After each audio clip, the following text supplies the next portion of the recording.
రాష్ట్రంలోని ప్రభుత్వ దవాఖానాల్లో డెలివరీలను ప్రోత్సహించేందుకు రాష్ట్ర ప్రభుత్వం కొత్త పథకానికి శ్రీకారం చుట్టనుంది. గతంలో అమల్లో ఉన్న కేసీఆర్ కిట్ పథకం స్థానంలో బాలింతలకు ప్రత్యేక కిట్ అందించాలని ప్రభుత్వం యోచిస్తోంది.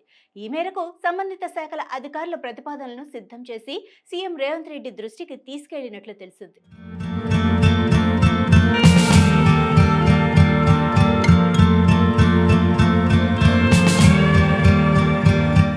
గతంలో కేసీఆర్ కిట్ కింద ప్రభుత్వ ఆసుపత్రుల్లో ప్రసవించిన మహిళలకు శిశు సంరక్షణ కోసం అవసరమైన వస్తువులతో పాటు ఆర్థిక సాయం కూడా అందించారు.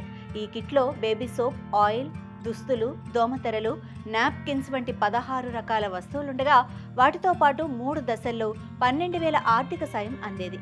ఆడబిడ్డ పుడితే అదనంగా 1,000 రూపాయలు ఇచ్చేవారు.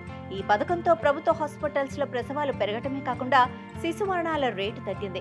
అయితే గత బీఆర్ఎస్ ప్రభుత్వ సమయంలోనే కేంద్రం ఇచ్చే నిధులకు రాష్ట్ర వాటా రిలీజ్ చేయకపోవడంతో పథకం నిలిచిపోగా ఇప్పుడు మళ్లీ ఆ స్థానంలో కొత్తగా స్పెషల్ కిట్ అందించేందుకు ప్రభుత్వం సన్నాహాలు చేస్తోంది. ఈ కిట్లో బిడ్డకు తల్లికి అవసరమైన ప్రాథమిక వస్తువులు ఉంటాయని, దాంతో పాటు కొంత ఆర్థిక సాయం కూడా అందించే అవకాశం ఉందని అధికార వర్గాలు తెలిపాయి.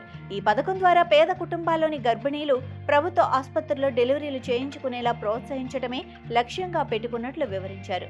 తల్లి బిడ్డలకు అవసరమైన వస్తువులను కొత్త కిట్లో పెట్టనున్నట్లు తెలుస్తోంది.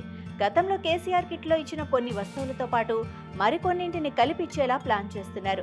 పసిబిడ్డ కోసం బేబీ సోప్, షాంపూ, ఆయిల్, నవజాత శిశువుకు సౌకర్యవంతంగా ఉండేలా 3-4 జతల బట్టలు, దోమతెర, నాప్కిన్స్, నెలకు సరిపడేలా డైపర్స్, శిశువును వెచ్చగా ఉంచేందుకు బ్లాంకెట్స్ లేదా చిన్న వస్త్రం, ప్రసవం తర్వాత తల్లి అవసరాలకు శానిటరీ ప్యాడ్స్, పోషకాహార పొడి అనగా తల్లిపాలు సరిపోని పిల్లలకు లాక్టోజన్ లాంటిది, thermometer, baby towel, cotton buds, చిన్న బాటిల్, శిశువులకు పాలు తాగించడానికి టీట్ ఇచ్చేలా ప్లాన్ చేస్తున్నారు. దీంతో పాటు ఆర్థిక సాయాన్ని 12,000 నుంచి 15,000 రూపాయల వరకు పెంచాలని యోచిస్తున్నట్లు సమాచారం.